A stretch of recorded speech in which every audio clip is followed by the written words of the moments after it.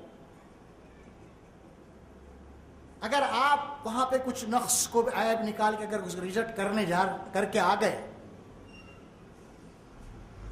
تو اپنا بھی جائزہ لینا چاہیے کہ میرے کو بھی پسند کرنے آئیں گے کچھ لوگ. اگر میرے کو بھی ایسی لوگ کریں گے تو تب کیا ہوئے گا، یہ سوچنا چاہیے. کیونکہ تم بھی کسی کے گھر کو جانے والے ہیں.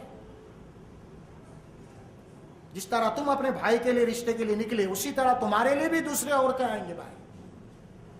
اللہ تبارک و تعالیٰ جانتا ہے.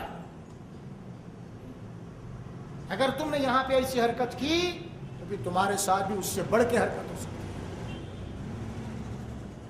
جیسی کرنی ویسی بھرنی اللہ کا قانون ہے. اسی لیے سب سے پہلے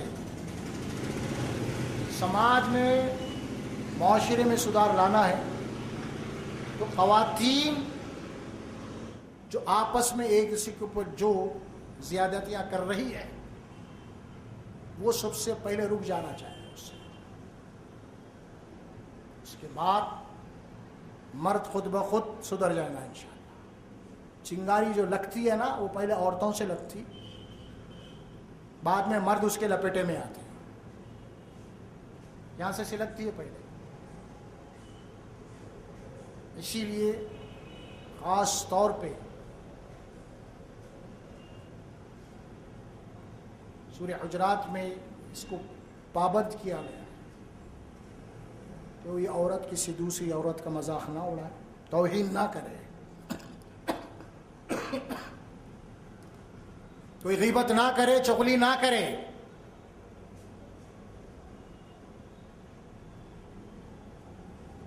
اسی لیے بہترین عورت کی تعریف رسول اللہ صلی اللہ علیہ وسلم نے کی ہے. کون ہے وہ 5 وقت کی نماز پڑھنے والے، روزے رکھنے والے، اپنی شوہروں کی اطاعت کرنے والے.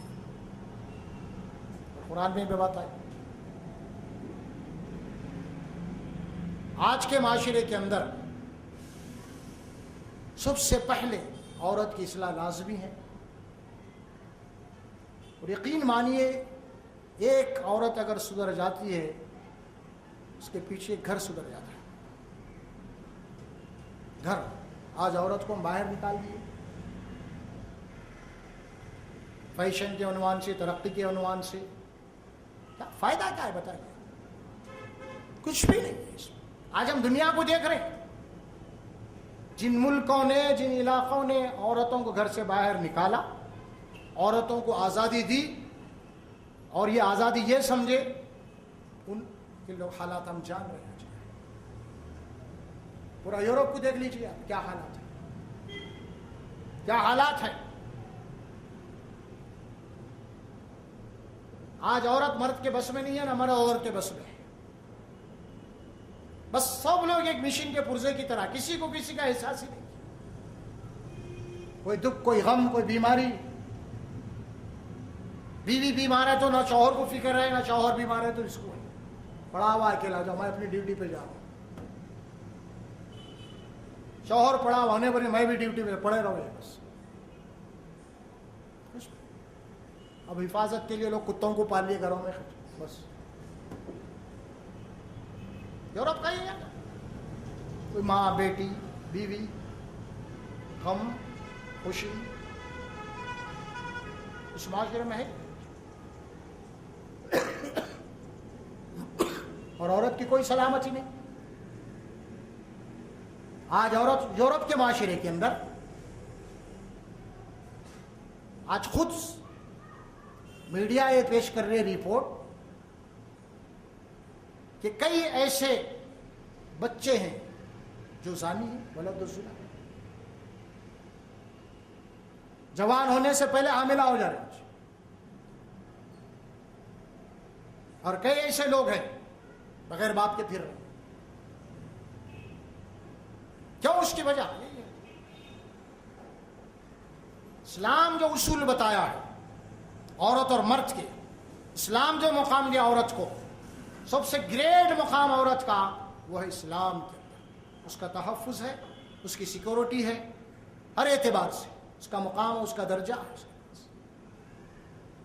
ماں بنی ہے تو اس کے قدموں کے نیچے جنت ہے، ماں کی دعائیں ہیں۔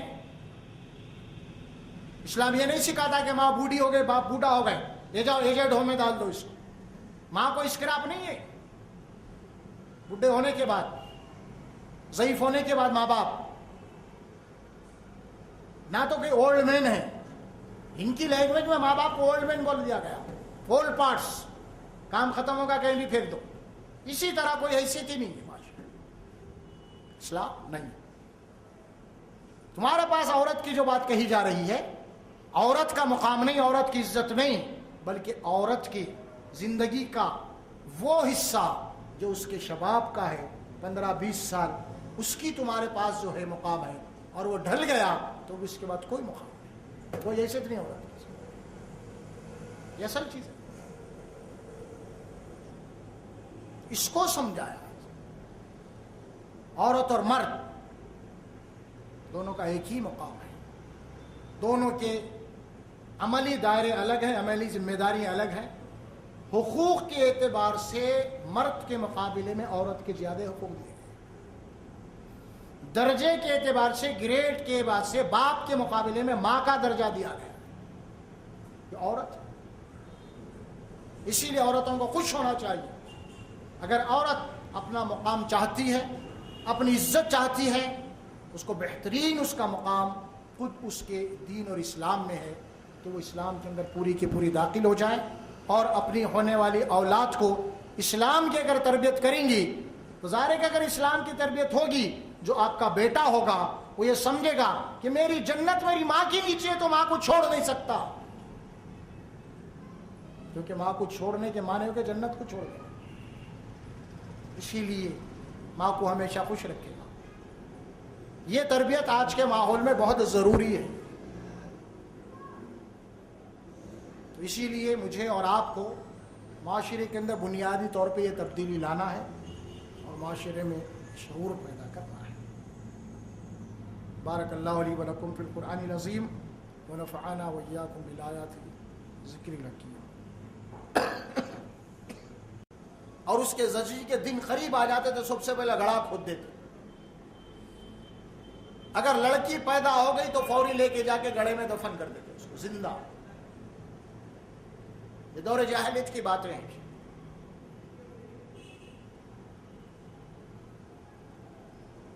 تفصیلات اس میں ملتی ہیں حدیث کی کتاب طبرانی میں۔ ایک واقعہ سناتا ہوں میں آپ کے سامنے۔ ایک شخص دور جاہلیت کے اپنے ان واقعات کو سنا رہا تھا جو ایمان لانے کے بعد، چنانچہ اپنی زندگی کا آپ بیتا ایک واقعہ اس نے سنایا کہ یا رسول اللہ صلی اللہ علیہ وسلم، میں نے اپنی بیٹی کو اپنے ہاتھوں سے جو ہے نا زندہ دفن کیا۔ اس کی تفصیلات یہ تھی، وہ شخص شادی کیا اور شادی کرنے کے بعد اس کی بیوی حاملہ ہو گئی، اور وہ اپنے وطن سے تجارت کے لیے دور چلا گیا، اور اس کے جانے کے بعد لڑکی پیدا ہوئی، اور جب لڑکی پیدا ہوئی تو ماں نے جو ہے اپنے باپ کے، اپنے شوہر کے ڈر سے اپنی بچی کو دوسروں کے یہاں پرورش کے لیے دے دیا، اور بچی دوسروں کے پاس بڑی ہوئی، کچھ کھیلنے کودنے کے لائق ہو گئی،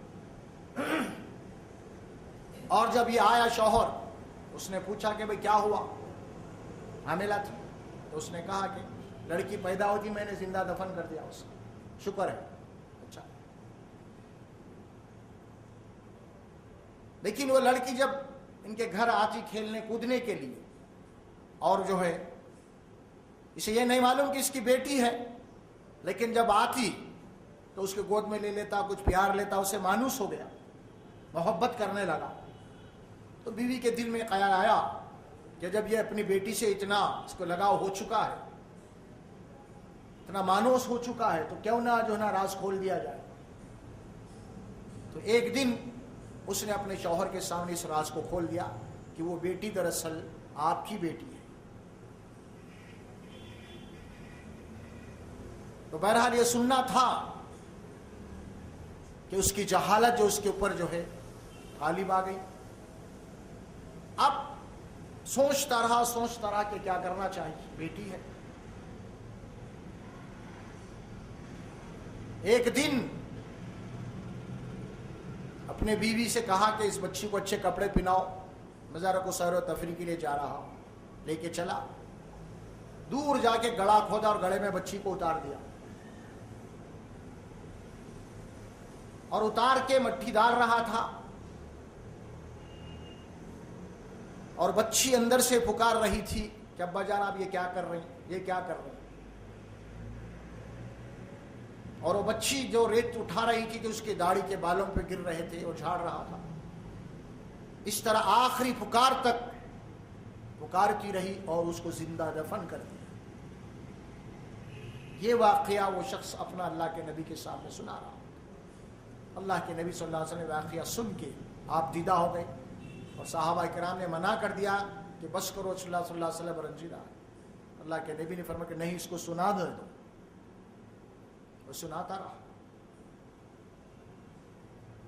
اس معاشرے کے اندر ایسے لوگ بھی تھے جس کے لیے قرآن گواہی دے رہا ہے, وَلَا تَقْتُلُوا أَوْلَادَكُمْ خَشْيَةَ إِمْلَاقٍ, کہ اپنی اولاد کو مفلسی کے ڈر سے قتل مت کرو, افلاس کے ڈر سے قتل مت کرو.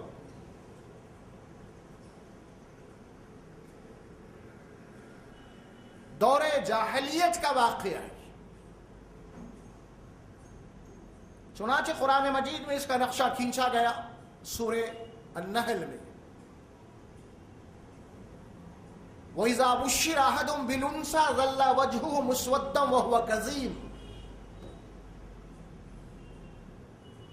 جب ان لوگوں کو اللہ کی طرف سے کوئی خوشخبری دی جاتی ہے اولاد کی, اور وہ بھی لڑکی پیدا ہونے کی, اور لڑکی پیدا ہونے کی خبر سننے کے بعد وہ غمزدہ ہو جاتا اور غم کے گھونٹ پینا شروع کر دیتا. یہ کیا ہو گیا, مجھے لڑکی پیدا ہو, لڑکی کا باپ بن گیا میں, لڑکے کے باپ کی بجائے لڑکی کا باپ بن گیا. اب تو اسے پالنا پڑے گا, پرورش کرنا پڑے گا, اس کی دیکھ بھال کرنا پڑے گا, اس کی نگرانی کرنی پڑے گی, اس کے اوپر مال خرچ کرنا پڑے گا, اور پھر اس کو دوسروں کو جو ہے نا دے دینا پڑے گا. کوئی فائدہ ہی نہیں ہے اس سے. قرآن میں سورہ نحل میں اللہ نے جو فرمائی ہے بات, وَإِذَا بُشِّرَ أَحَدٌ بِالْأُنثَىٰ ظَلَّ وَجْهُهُ مُسْوَدًّا وَهُوَ كَظِيمٌ, اس کی چہرے کی رونق اڑ جاتی ہے اور اس کا چہرہ سیاہ پڑ جاتا ہے. وَهُوَ كَظِيمٌ, اور وہ غم کے گھونٹ پینا شروع کر دیتا ہے کہ بیٹی کی پیدائشی خوشخبری کی وجہ سے. يَتَوَارَىٰ مِنَ الْقَوْمِ مِنْ سُوءٍ,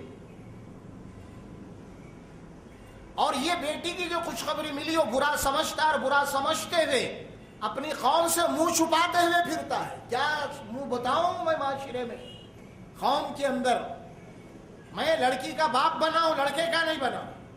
اس کو ذلت سمجھتا ہے معاشرے میں. یعنی قرآن مجید کی آیت سے ثابت ہو رہا ہے کہ اس زمانے میں لڑکی کا باپ بننا ذلت کی بات تھی. یتوارا من القوم, اپنی قوم سے منہ چھپاتا پھرتا ہے. من سوء ما بشر بھی, جو اللہ تبارک و تعالیٰ نے اس کو بشارت دی ہے. پھر اس کے بعد یہ سوچتا ہے ایمسک علی ہون, کیا میں ذلت کو برداشت کرتے ہوئے بچی کی پرورش کروں, ام یدسو فی التراب, یا پھر اس کو زندہ زمین میں دفن کر دوں. یہ فیصلہ, یہ دو چیزیں اس کے ذہن میں آتے رہتی ہے بار بار. یہی سوچتا تھا کروں کیا اب میں آتا, یا اپنی ذلت کو برداشت کرتے ہوئے بچی کی پرورش کروں, یا پھر میں اسے ام یدسو فی التراب, یا اس کو زندہ زمین میں دفن کر دوں. جہالت جن لوگوں کے اوپر غالب آ گئی, شقاوت جن لوگوں کے اوپر غالب آ گئی, وہ لوگ اس زمانے میں اپنی بچیوں کو زندہ دفن کر دیے. قرآن, تاریخ, حدیث اس کی گواہ.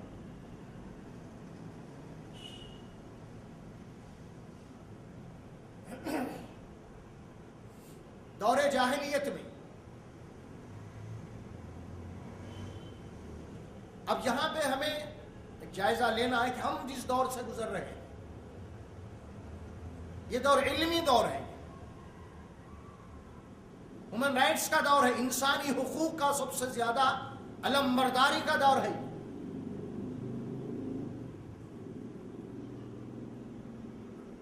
لیکن آج آپ دیکھ رہے ہیں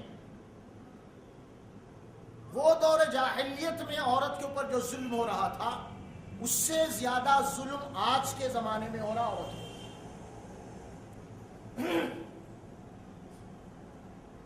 اگر آپ سروے کریں گے، غور کریں گے، اس وقت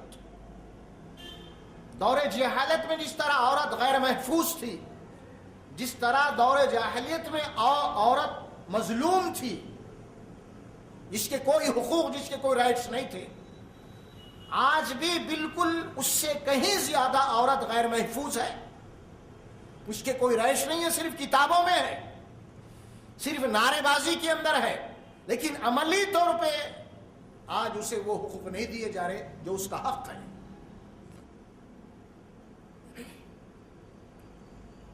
اس زمانے میں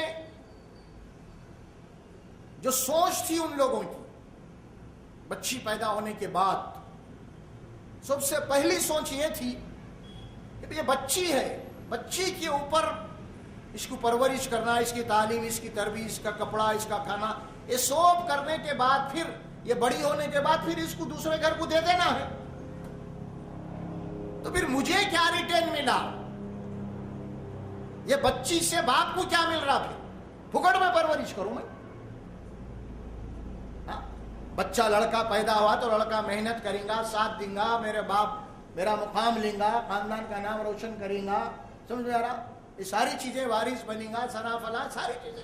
لیکن بچی سے کیا ملنے والا؟ بچی پہ اتنا خرچ کرنے کے بعد پھر بچی کو تو پھر دے ہی دینا ہے دوسروں کو. تو اس زمانے میں بھی یہی کمرشل سوچ تھی اور آج بھی یہی. ریٹرن چاہتا آدمی. تو یہ سوچتے ہوئے اس زمانے میں لوگ کیا کی، اس سے بہتر یہی ہے کہ اس کو زندہ دفن کر دیا. اور آج کا جو معاشرہ ہے، آج بھی آپ دیکھیں گے عورت بچی گھر میں اگر پیدا ہوتی ہے، ہمارے معاشرے میں، ہمارے ماحول میں بالکل وہی سوچ، وہی فکر ہے، اللہ ماشاءاللہ. بچی پیدا ہونے کے بعد ہمیں کوئی خوشی نہیں ہوتی آج. اس کے مقابلے میں لڑکا پیدا ہوگا تو بڑی خوشی ہوتی ہے. اس کی وجہ کیا ہے؟ اس کی وجہ معاشرہ ہے. کیوں؟ بھائی بچی پیدا ہونے کے بعد پھر ظاہر ہے کہ اس کی پرورش ہے، اس کا کھانا، اس کا کپڑا، اس کی تعلیم، پھر اس کو بڑا ہونے کے بعد پھر اس کا نکاح، شادی کا مسئلہ ہے.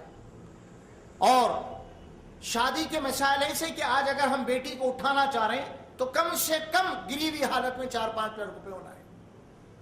اگر کسی کے گھر میں خدا نہ خواستہ اگر 4-5 بیٹیاں لڑکیاں پیدا ہو گئے تو فی کس اگر آپ 4 لاکھ بھی اگر پکڑ لیں تو منیمم کم سے کم 15 لاکھ کا خرچہ اس کو ہے. تو ایک عام انسان وہ گھر میں اپنے ضروریات کو پورا کرتے ہوئے، بچوں کی تعلیم کا انتظام کرتے ہوئے، کھانا، کپڑا، یہ سب کرتے ہوئے کیا آج کے زمانے میں کوئی 15-20 لاکھ روپے جمع کرنا ممکن ہے؟ بتائیے. نہیں ہے. نہیں ہے. تو جب بچے پیدا ہوں گے، اس کے گھر میں جوان بچے بیٹھی رہیں گی تو پھر ظاہر ہے کہ اس کے لیے ایک عذاب بن چکی ہے بچی ہے معاشرے کے اندر. اسی لیے اب یہ سوچ پیدا ہو گئی ہے کہ عورت بیٹی کا پیدا ہونا ایک مصیبت ہے، ایک مصیبت بن چکی ہے. اس کی وجہ معاشرہ ہے، معاشرہ ہے.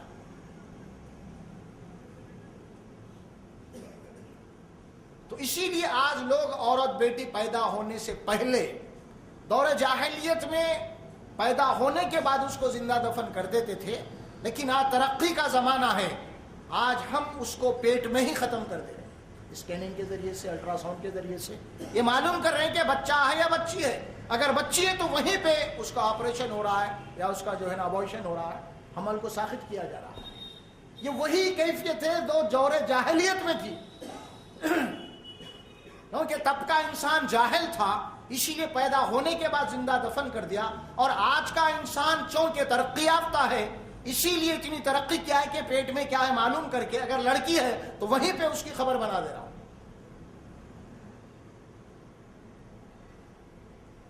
ریزن دونوں کا ایک ہے۔ 1400 سال پہلے جو ذہنیت تھی آج بھی وہی ہے، اس زمانے میں جو معاشرہ تھا آج بھی وہی معاشرہ ہے۔ یہی وجہ ہے آج یہاں ہمارے یہاں چاہے مسلم ہو چاہے غیر مسلم ہو، قومی مسئلہ ہے، آج ہر جگہ عورت کے اوپر جو ظلم ہو رہا ہے۔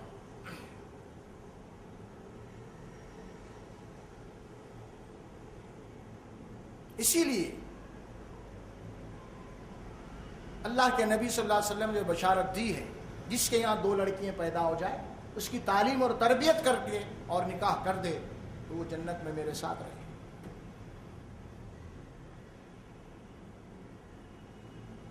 اور پھر یہ ارشاد بھی آپ صلی اللہ علیہ وسلم نے فرمایا، الدنیا کلھا متاع، دیکھو یہ پوری دنیا جو ہے چھوڑ کے جانا ہے، امتحان کے لیے آئے گا۔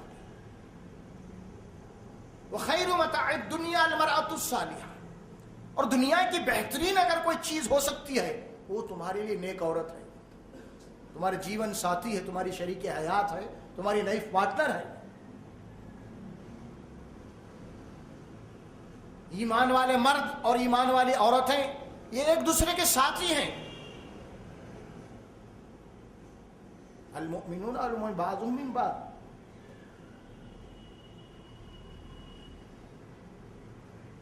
عورت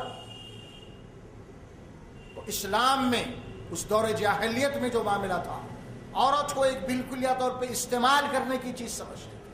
عورت کے کوئی رہائش نہیں تھے، اس کو کوئی حقوق نہیں تھے، اس کا کوئی مقام نہیں تھا، جائیداد میں اس کا کوئی حصہ نہیں تھا، شوہر کی میراث میں اس کا کوئی حصہ نہیں تھا، باپ کی میراث میں اس کا کوئی حصہ نہیں تھا۔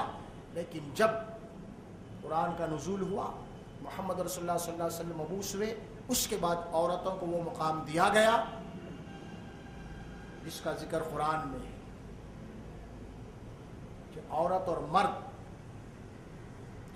مرد دونوں کا ایک ہی مقام ہے۔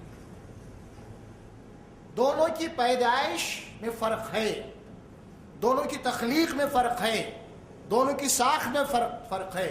اسی لیے اللہ تبارک و تعالیٰ نے جس کو جس ساخت پہ پیدا کیا ہے عورت کو، تو اسی لیے اس کا میدان عمل الگ ہے، اس کا میدان عمل الگ ہے۔ عورت کو اللہ تبارک و تعالیٰ نے پیدا کر کے معاشرے کی ذمہ داری عورت پہ ڈالی ہے، معاشرے کی دیکھ بھال، بچوں کی ولادت، بچوں کی پرورش، بچوں کی تعلیم، بچوں کی تربیت، بچوں کا دیکھ بھال۔ اسی لیے سب سے پہلا مدرسہ، سب سے پہلا گود وہ ماں کا ہوتا ہے۔ پوری معاشرتی زندگی عورت کے اوپر ڈالی ہے ذمہ داریاں، اور پوری معاشی ذمہ داریاں مرد پہ ڈالی گئی۔ معاشی ذمہ داریاں عورت کو معاش سے بے فکر کر دیا گیا ہے اور مرد کو معاشرے سے بے فکر کر دیا گیا ہے، تاکہ یہ دونوں اپنے اپنے دائرے عمل میں پوری اپنی صلاحیتوں کو استعمال کرتے ہوئے اور پورے فرائض کو انجام دیں۔ اگر عورت کے اوپر اگر معاشرے کی بھی ذمہ داری ڈالی جائے، اگر معاش کی بھی ذمہ داری ڈالی جائے، تو کون سا بھی کام پورے طریقے سے یکسی طور پہ نہیں کر سکتے۔ اسی طرح کا مرد کے اوپر معاشرتی بھی ذمہ ڈالی جائے اور معاشی بھی ڈالی جائے، وہ بھی کوئی کام پوری طریقے سے صحیح معنوں میں حسن و خوبی کے ساتھ نہیں کر سکتا۔ اسی لیے دونوں کا دائرے عمل الگ الگ کر دیا گیا ہے۔ یہ اللہ تبارک و تعالیٰ کی تقسیم ہے۔ اگر اللہ تبارک و تعالیٰ کی اس فطری تقسیم کے اندر کوئی آدمی گڑبڑ کرتا ہے تو ظاہر ہے کہ یہ معاشرہ صحیح اور سلامت باقی نہیں رہ سکتا۔ کئی مسائل اٹھیں گے، کئی الجھنیں پیدا ہو جائیں گے، کئی پرابلم پیدا ہو جائیں گے۔ اور آج اس کا شکار ہے انسان، مرد بھی ہے عورت بھی ہے۔ عورت آج کے زمانے میں عورت کے اوپر سب سے زیادہ اسلام کے اوپر جو اعتراض کرنے والے ہیں وہ وہی لوگ ہیں جو عورت کے اوپر ظلم کر رہے ہیں، اور یہ نعرہ دے رہے ہیں کہ عورت، اسلام میں عورت کے حقوق کو تلف کیا گیا ہے، یا عورت کو اسلام میں جو نا قید و بند کیا گیا ہے۔ بہت سارے اعتراضات ہوتے ہیں۔ عورت کا مقام آج کے معاشرے کے اندر، آپ سنیں گے تو آپ کو حقیقت کیا ہے معلوم ہو جائے گی۔ آج کا معاشرہ عورت کو جو بار بار کہہ رہا ہے کہ وہ گھر چھوڑ کے میدان عمل میں آ جاؤ، اور عورتوں مرد کے کندھوں کے کندھے لگا کے وہ بھی جو نا معاشرے کی بھاگ اور دوڑ میں شامل ہو جاؤ، تمہارے بھی وہی حقوق ہیں، وہی رائٹس ہیں جو مردوں کے ہیں۔ اگر آپ غور کر کے دیکھیں کہ موجودہ زمانہ عورت کے حقوق کی جو بات کر رہا ہے، اگر آپ تھوڑا ڈیپ میں چلے جائیں گے تو وہ عورت کے حقوق کی بات نہیں کر رہا، دراصل عورت کی زندگی کی اس عمر کے پیریڈ کی بات کر رہا ہے جب تک عورت کے اندر شباب ہے۔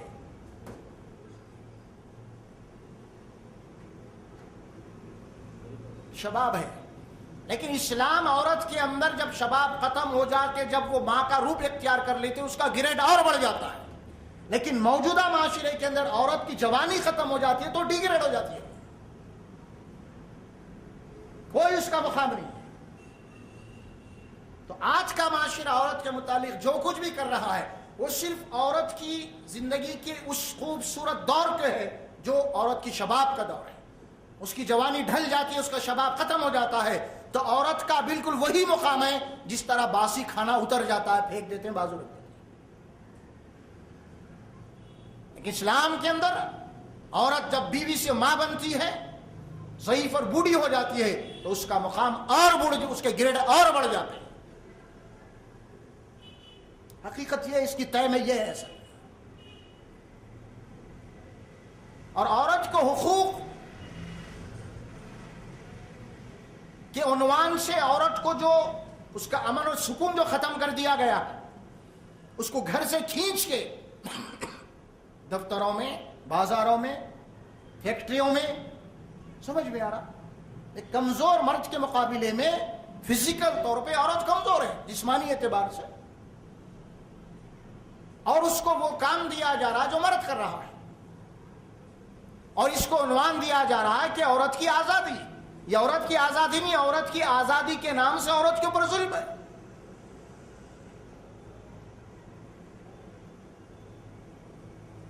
تو حقوق ہے نسواں، عورت کی آزادی کا جو نعرہ آج مغرب دیا ہے وہ دراصل عورت کے اوپر ظلم ہے، اس کی آزادی کے نام سے، اس کے حقوق کے نام سے۔ اسی لیے قرآن نے جو بات کہی، الرجال قوامون علی النساء بما فضل اللہ بعضهم علی بعض وبما انفقوا من اموالهم، اللہ نے مردوں کو عورتوں کا ذمہ دار اور محافظ بنایا ہے۔ دیکھیے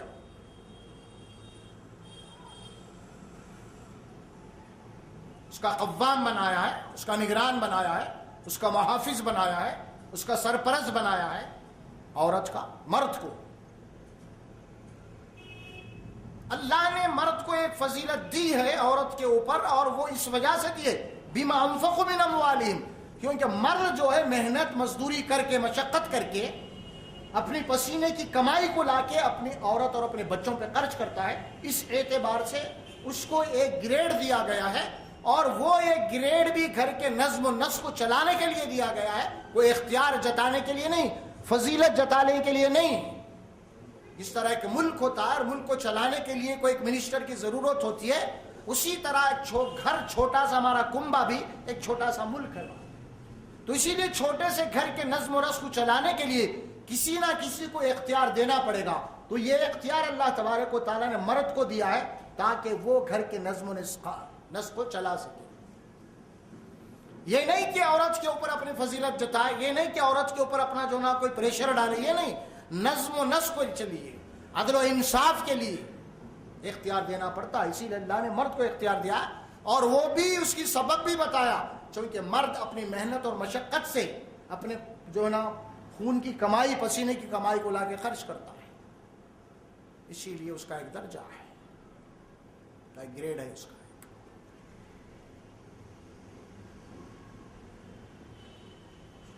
تو اب آئیے آپ قرآن میں اس معاشرے سے متعلق جو باتیں کہی گئی ہیں, ہم اپنے معاشرے کو سامنے رکھ کے اس کا جائزہ لیں. آج ہمارے معاشرے میں عورت کا کیا مقام ہے؟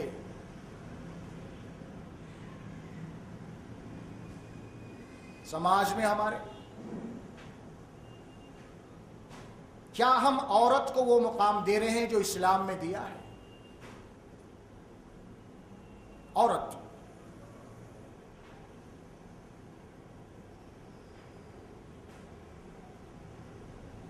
قرآن میں اللہ تبارک و تعالیٰ نے عورت کو جائیداد میں حصے دار قرار دیا. جس طرح ایک باپ ہے اور باپ کے یہاں 2 بیٹے 1 بیٹی ہے, جس طرح بیٹے باپ کی جائیداد میں وارث ہوتے ہیں, اسی طرح بیٹی بھی ہوتی ہے. قرآن میں اللہ نے فرمایا للرجال نصیب مما ترک الوالدان والاقربون, مردوں کے لیے بھی حصہ ہے, ترکہ ہے, جو بھی ان کے باپ دادا نے چھوڑا ہے یا ان کے رشتہ داروں نے چھوڑ کے مرا ہے. وللنساء نصیب مما ترک الوالدان والاقربون مما قل وكثر نصیبا مفروضا, عورتوں کے لیے بھی حصہ ہے, ان کے باپ دادا نے جو جائیداد چھوڑی ہے, ان کے رشتہ دار چھوڑ کے مرے ہیں, چاہے تھوڑا ہو چاہے بڑا ہو. نصیبا مفروضا, یہ اللہ کے فرض کردہ حصے ہیں. تو باپ کی جائیداد میں بیٹی کا بھی حق ہے اور بیٹے کا بھی حق ہے. نزول قرآن سے پہلے عورت کو کوئی حق نہیں تھا کسی کی جائیداد میں سے. اگر شوہر مر چکا, بیوی زندہ ہے, تو شوہر کی جائیداد میں سے بھی بیوی کا حق ہے, تو اس کی وارث ہے قانوناً. جس طرح بیٹا وارث ہوتا ہے اسی طرح بیٹی وارث ہے.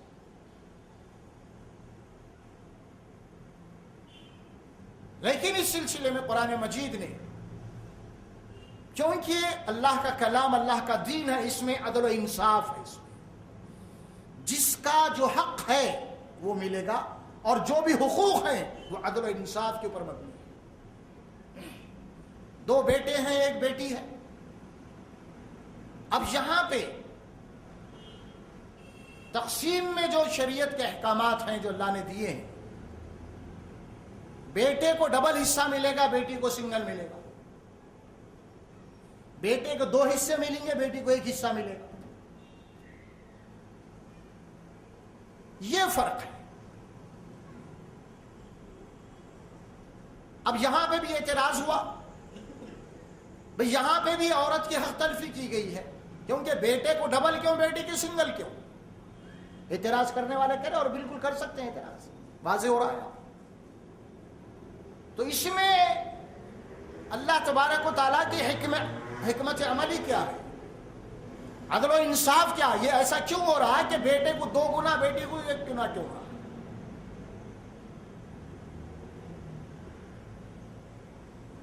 تو اس کو سنیے آپ. اسی لیے چونکہ اللہ تبارک و تعالیٰ نے عورت کے اوپر کوئی خرچہ نہیں ڈالا. جب تک بیٹی ہے تو باپ اس کا کفیل ہے, اور جب شادی ہو گئی تو اب باپ کے جگہ اس کا کفیل جو ہے اب شوہر ہے.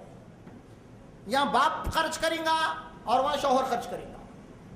کیونکہ اس کے پاس جو مال ہے اس کو خرچ کرنے کا ہے ہی نہیں، اس کو تو سیف رکھنا ہے، اور خرچ کرنے کی ذمہ داری پوری کی پوری مرد کے اوپر ڈالی گئی، یا باپ کے اوپر ہے یا شوہر کے اوپر ہے۔ تو اسی لیے ظاہر ہے کہ جو خرچ کر رہا ہے اس سے دگنا ہونا ضروری ہے مال، کیونکہ وہ خرچ کر رہا ہے۔ چونکہ اس کے اوپر خرچ کی ذمہ داری نہیں ہے، ایمرجنسی کے لیے اللہ تبارک و تعالیٰ اس کی سیکورٹی کے لیے دیا ہے، خدا نہ خواستہ یا باپ بھی مر جائے، خدا نہ خواستہ شوہر بھی مر جائے، تو وہ اپنی جو ہے نا سیلف اور ہیلپ کے لیے جو اس کے لیے کوئی سرمایہ ہو، کیپٹل ہو اس کا اپنا، اور پھر ادھر شوہر مر گیا تو پھر شوہر کی جائیداد میں بھی اس کو حصہ ہے، ادھر باپ کی جائیداد میں اس کو حصہ ہے، اور پورے کو پورا یہ محفوظ ہے، خرچ کرنا نہیں ہے، وہاں بیٹی ہے تو باپ خرچ کریں گا، اور یہاں پہ اگر بیوی ہے تو شوہر خرچ کریں گا۔ تو اس اعتبار سے اس کی جو حقوق ملے ہیں اس کو اوپر کوئی یعنی خرچ کرنے کی ذمہ داری نہیں ہے، اسی لیے اس کو حصے میں نصف قرار دیا گیا مرد کے مقابلے حقوق کے اعتبار سے۔ اور وہ اسلام میں پوری آزادی دی ہے، عورت ہے اپنے مال کی تجارت کر سکتی ہے، وہ اپنا بینک بیلنس رکھ سکتی ہے، اور اللہ تبارک و تعالیٰ نے اس کو مہر کا حق دیا ہے، جو اس کا اپنا سوشل انشورنس ہے، وہ اس کا اپنا تحفظ ہے جو مرد سے لیتی ہے، وہ یہ ساری چیزیں اس کا اپنا تحفظ ہے، بتائیے آپ، تو کسی مذہب میں نہیں۔ لیکن پھر بھی اعتراض کرنا، اگر آپ دوسرے دھرموں میں چلے جائیں گے تو عورت کا کوئی حصہ نہیں، اگر شوہر مر گیا ہے تو اس کی ستی ہے، اس کے ساتھ ہی چلے جانا اس کو بھی، اور کیجیے۔ عورت بیوہ بنتی ہے تو اسلام نے بیوہ میں فرمایا کہ فوری نکاح کر دو، اس کو پورا حق ہے اس کو زندگی گزارنے کا۔ سارے حقوق جو ہے اسلام میں دیے عورت کو، کسی اور مذہب میں نہیں۔ عورت کا جو مقام و مرتبہ ہے، یہ آج کے معاشرے نے عورت کے اوپر جو ظلم ہو رہا ہے، یہ بالکل وہی حالات ہیں رسول اللہ صلی اللہ علیہ وسلم کی بعثت سے پہلے جو معاشرے میں حالات تھے۔ وہاں عورت بیٹی پیدا ہوتی تھی تو وہاں جو حالات ہیں آج یہاں بھی پیدا ہو۔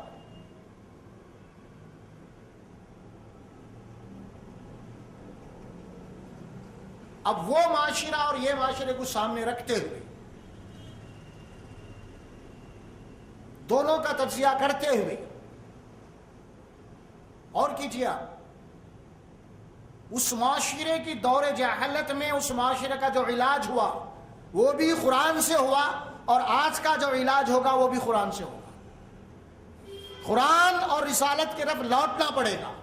وہ دور جہالت میں جو کچھ بھی ہوا، وہ لوگ ایمان لانے کے بعد میں پھر عورت کا جو مقام تھا اس کو دیا گیا۔